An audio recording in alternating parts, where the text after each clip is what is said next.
Well, as you know, in Shia, we do not have a book which we call Sahih in all aspects. As you see, there is differences of opinion about how we should authenticate the hadith, tawthiq al-sanadi or tawthiq al-suduri. Yes. And someone who believes in tawthiq al-sanadi cannot regard many of narrations in Al-Kafi to be sahih. And therefore, we don't have this idea of sahih. And actually, the idea of sahih in Sunni world later on, after the compilation of Bukhari and Muslim books, they appeared because these people, just like Kulaini, said that whatever hadith we have in this book, we have it from authentic sources and they are sahih. And they had some conditions, some sort of qualifications by which they could judge if a hadith was sahih or not sahih. But that is their judgment. Yeah. And that doesn't mean that others should accept, as we see with Al-Kafi. Alhamdulillah, in Shia world, this intellectual energy, intellectual freedom is very ripe. And we do not say that just because that person says that everything here is sahih, we accept that it's sahih and is second to the Quran and things like that.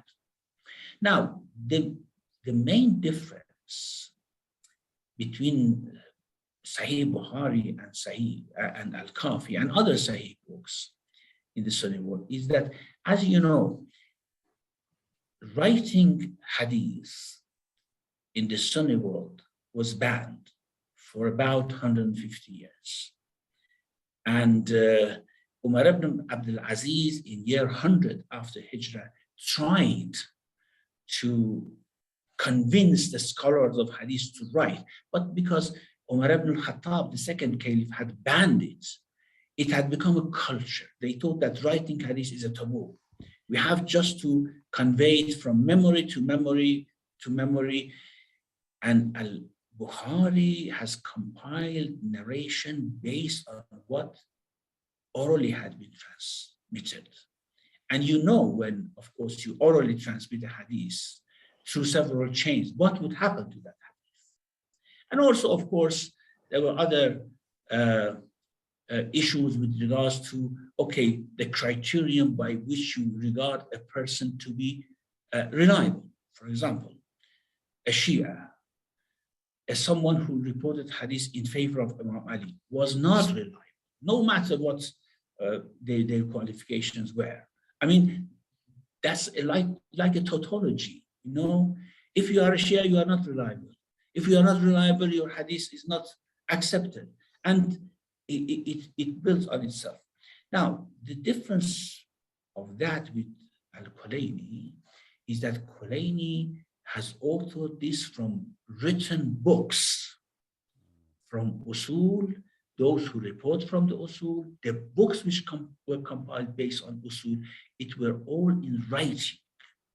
And that's a major difference between the two. And then, of course, Al-Bukhari reports from a chain of narrators which we do not regard to be reliable because they had different inclinations in theology, in politics, and other things. And then from companions, of course, we don't say that companions would lie, except in very exceptional cases. However, you have a chain to go to a hadith of the Prophet orally reported over decades. And here we have people who directly heard it from the Imam, wrote it down, passed it on. And this is a great difference. Ahsantum Shaykhana, thank you.